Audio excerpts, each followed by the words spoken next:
starting with the next module, that is module 4. The title of the module 4 is Embedded System Design Concepts. I hope all of you gone through all the videos shared by me as well as Swati madam with respect to module 3, and you have understood the concepts. Okay, now let me show you the content of module 3, that is Embedded System Design and Concepts. So module 4 contains these all concepts, right? Starting from the characteristics and quality attributes of the embedded systems, operational and non-operational quality attributes, embedded systems, application and domain specific, hardware software co-design, and program modeling, excluding UML, embedded firmware design and development, excluding C language. Okay, from the textbook 2, right? I hope all of you know which one is textbook 2. That is Introduction to Embedded Systems by Shibu KV is the textbook 2. From that textbook, I am going to refer chapter 3, chapter 4, chapter 7, few sections, and chapter 9, few more sections. So these are the content of module 4. Right, now let me start with actual content. No matter whether it is an embedded system or a non-embedded system, there will be a set of characteristics describing the system. The non-functional aspects that need to be addressed in embedded system design are commonly referred to as quality attributes. Whenever we design an embedded system, the design should take into consideration of both the functional and non-functional aspects. The following few topics are going to give the overview of the characteristics and quality attributes of an embedded system. Right, let me start with the characteristics of an embedded system. Unlike general purpose computing systems, embedded systems possess certain specific characteristics, and these characteristics are unique to each of the embedded systems. Some of the important characteristics of an embedded system I have listed here. Okay, let me start with the first one. The first characteristic is application and domain specific. If you closely observe any embedded system, you will find that each embedded system is having certain functions to perform, and they are developed in such a manner to do the intended functions only. They cannot be used for any other purpose. It is the major criterion which distinguishes an embedded system from general purpose system. Second one, reactive and real time.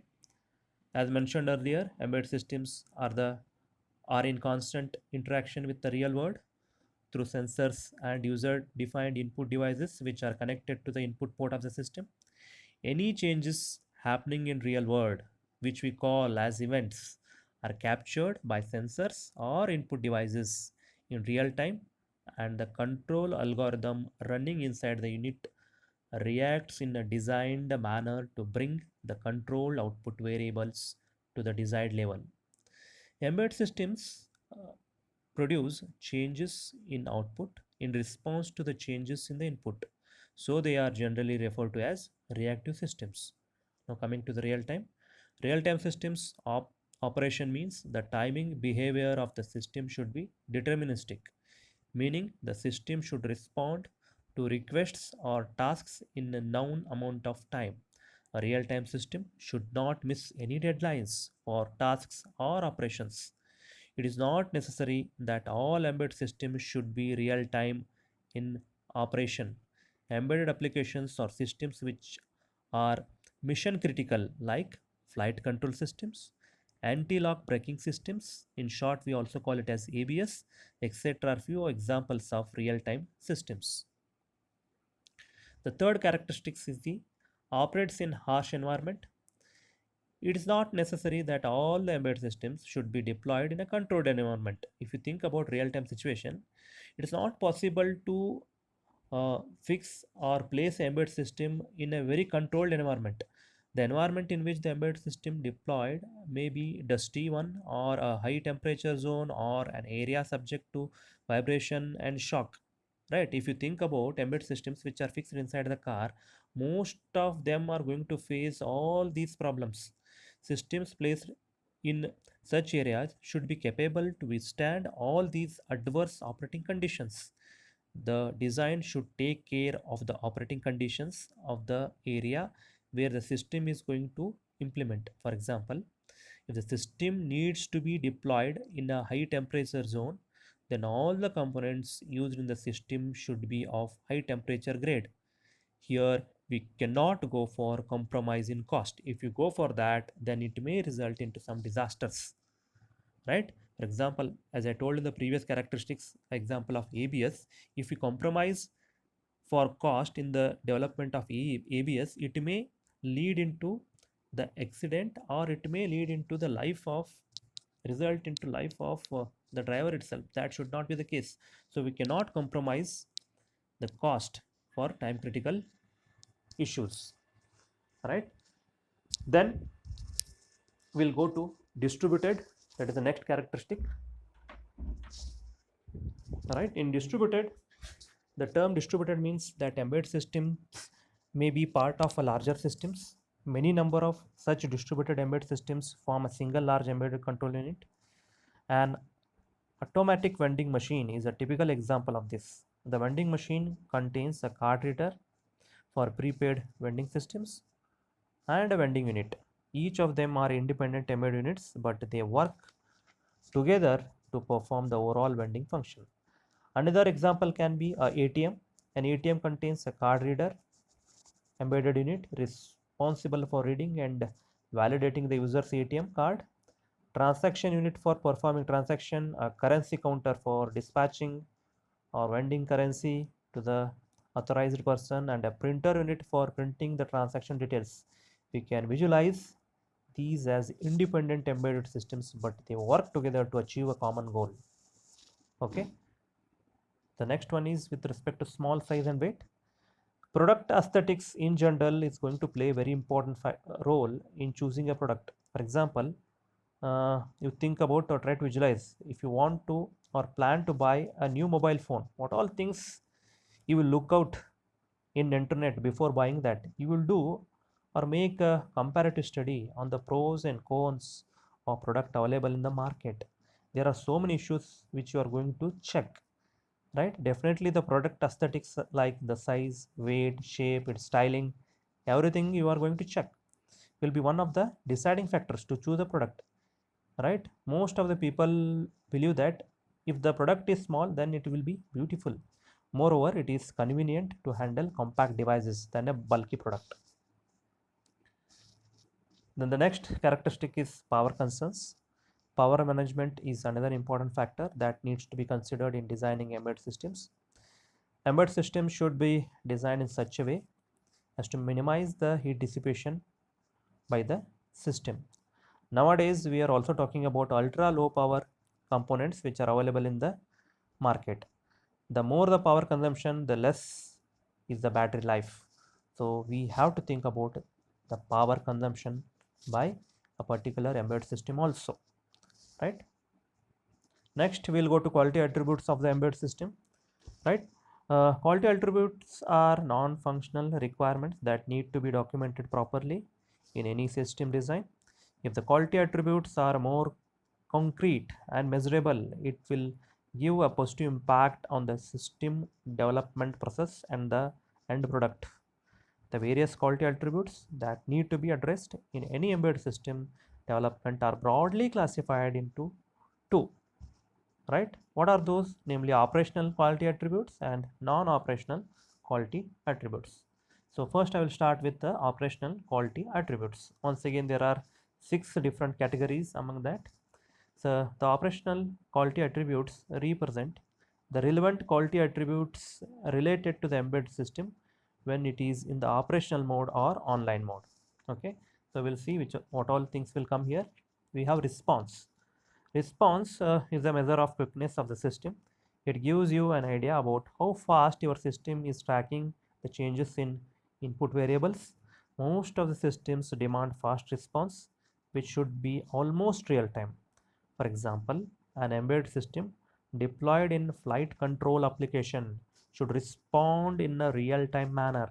Any response delay in the system will create potential damage to the safety of the flight as well as the passengers.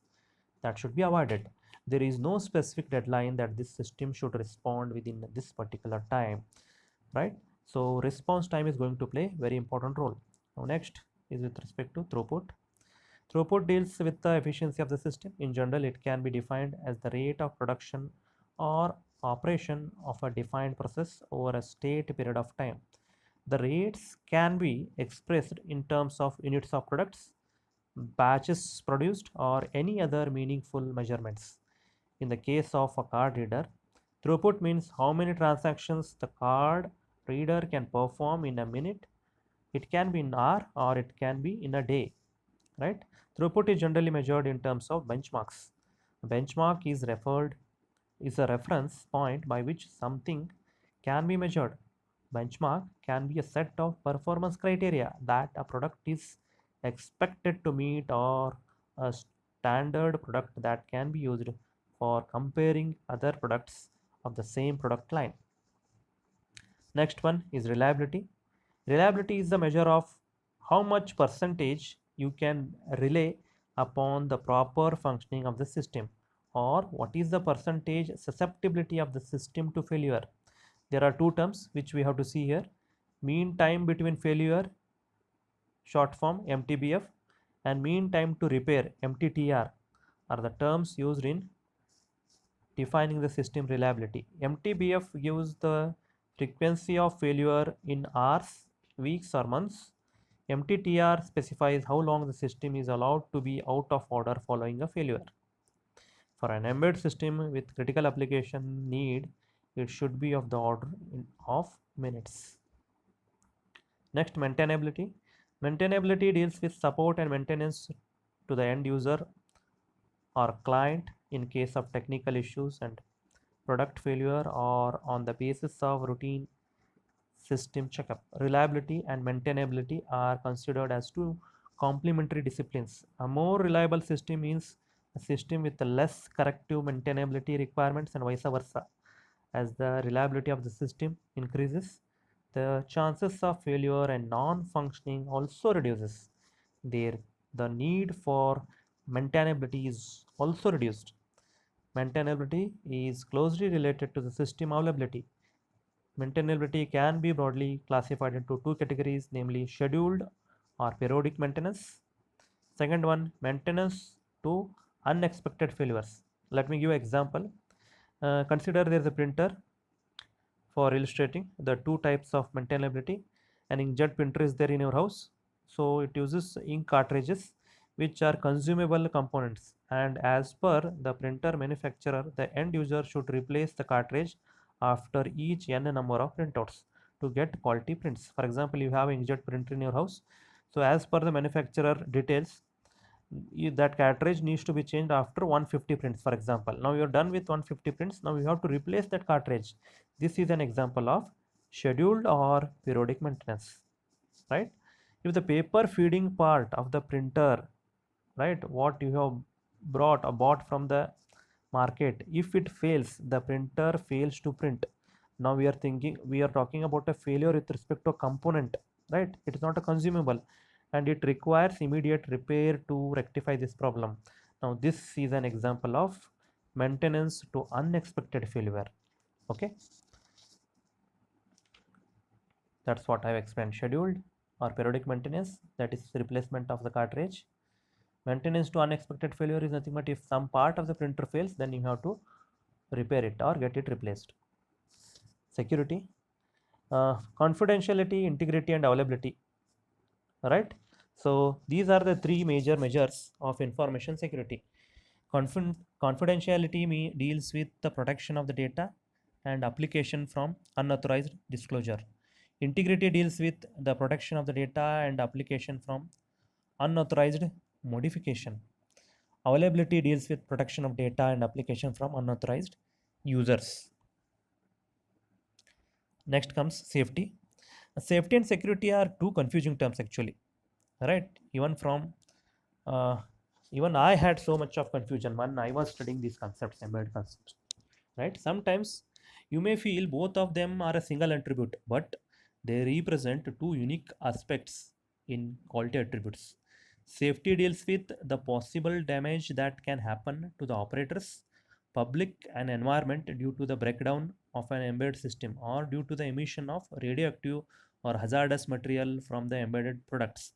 The breakdown of an embedded system may occur due to a hardware failure or a firmware failure.